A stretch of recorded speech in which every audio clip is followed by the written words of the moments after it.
Mugamba mutya mwenna abali ku channel yaffe eyitibwa Kyayiti YouTube channel yaffe kyembasaba mugende maaso n'ogyegattako kigenda kuba kirungi nnyo n'ekirala likinga video. Kati olunaku lwaleero mbaleetedde eddagala erigenda obbayamba ku nsonga y'okutereeza emikono gyammwe. Engalo ziyitibwa engalo. Kwetedde eddagala erigenda okuyamba bulungi nnyo okutereeza engalo zo. Gwalina engalo nga ziriko enkyakya ziyubuka muno mu makkati zayonooneka enjala zo zifaanana bubi.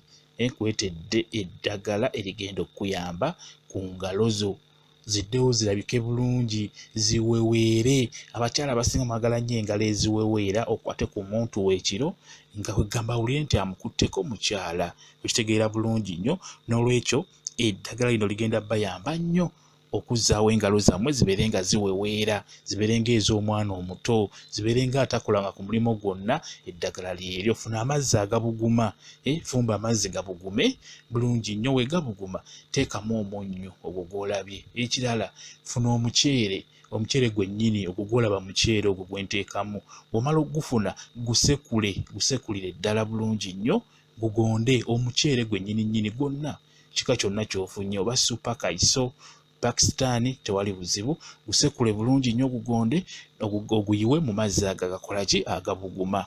Omala okussamu omuceere funa enniimu, otefune n'enniimu yiyo bulungi nnyo, nayo gisale oyiwemu juice waayo, oyiwemu amazzi g'enniimu bulungi nnyo. Osobola okufuna enniimu nga 2 oba 3 kisinziira enniimu z'olina, kuba njagala ofumba amazzi gabugume bulungi nnyo gajje. Bwe gamala okujja osooka okaleke gabe nga agawola, kuba ogenda gakwatamu. Nga wogakwatamu towulira nti oba gakwokya nnyo. Kati amazzi ago we gajja, kwata omunnyo soloti oguyiwemu, teekamu omunnyo ogusaanidde. Omala okuteekamu omunnyo, sekula omuceere gwennyini gusekule bulungi nnyo gugonde. Osobola okuguteeka mu kaveera, akaveera ka white, n'ofuna wali seminti omulungi, n'ofuna n'ejjinja ezzungu. Awo notandika okugukoona, oba osobola okufuna n'ekinu kyennyini ekinu ekisekula ebinyeebwa. Abamu babirina wano mu Kampala, balina obunu obutonotono. Kuteekamu omuceere ogusekule bulungi nnyo gugonde, oguyiwe mu mazzi agabuguma.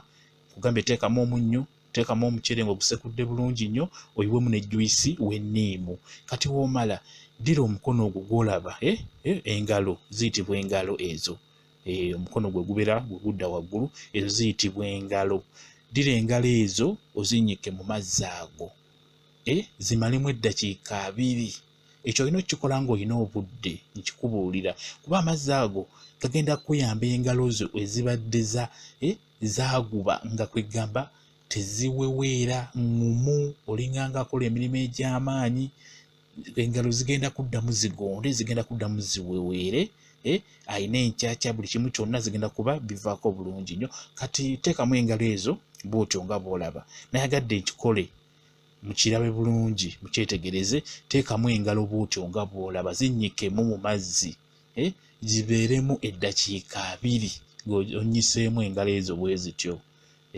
Eddagala eryo ly'otaddemu omunnyo, tutaddemu omuceere nga tugusekudde, ne tuteekamu n'enniimu, ligenda kwegamba kugonza engalo ezo, zigenda kugonda bulungi nnyo.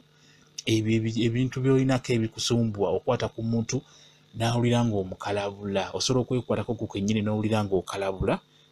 Osobola okukwata ku muntu w'ekiro mu buliri n'awulira ng'alinganga akwatibwako musajja munne. Omanyi abasajja baba n'engalo eŋŋumu, naddala abo abakola emirimu egy'amaanyi egyo, bamakanika, abalima, bafuna engalo ne ziguma. Kati naawe omukyala tosaanidde ate gwe omukyala kubeera bw'otyo. Kati n'olwekyo kola ebintu ebyo onnyikemu engalo zo. Zigenda kweta, zigenda kuweweera, zigenda kuvaako ebyo byonna ebiriko. Simanyi nti bikalakappa, okitegeera, enkyakya. Engalo ziba n'enkyakya, simanyi oba mwali muzirabyeko. Osanga omukyala ng'alina enkyakya oba ng'engalo ze yasizza. Nze n'omu naliko mu bbanka, omukyala n'ajja mu bbanka, kano akano ke bateekako, ne kagana omulaba ekinkumu nga tekirabika, ng'engalo ze zaayonooneka, zaasalikasalikamu zonna olw'emirimu gy'akola egy'amaanyi.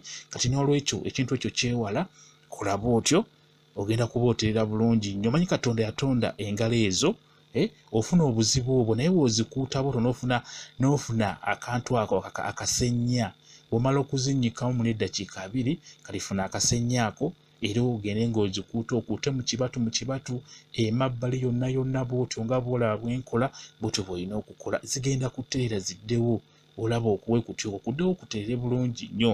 Badde mbagamba nti Katonda yatutonda n'atuwa engalo ezo n'atuwa ebyo bayita ebinkumwe, kisobola okwonooneka ne kyonoonekera ddala ne kigendako enkyakya ne kyesala kyonna naye kasa weefaako biddawo ne bitereera bulungi nnyo, ekinkumu kyo ne kikomawo ne kitereera. Bwe kityo bwe kiri. Mmwe abakyala mwefeeko, nammwe abaami nammwe mwefeeko, engalo zammwe muzifeeko, engalo zibeere nga ziweweera ng'ez'omwana omuto. Ebyo okugamba mbu usime kanfune ka oyiro nkeesiigemu, singa onaazikola bw'otyo n'okola eddagala eryo ne ka oyiro tojja keetaaga kusiigamu ka oyiro. Zigenda kuba nga ziweweera buli kaseera, nga ngalo zo ziweweera olw'ensonga nti ebintu ebyo by'otaddemu birungi nnyo mu kujjanjaba obuzibu obwo engalo ze bubeera bufunye. Ebyo ebintu by'olaba bwe kityo bwe kiri. Mwebale nnyo okubeera ku channel yaffe eyitibwa Kyayiti YouTube channel yaffe. Kyembasaba mugende mu maaso n'ogyegattako, kigenda kuba kirungi nnyo. Mbaagala nnyo mubeere bulungi, mweraba.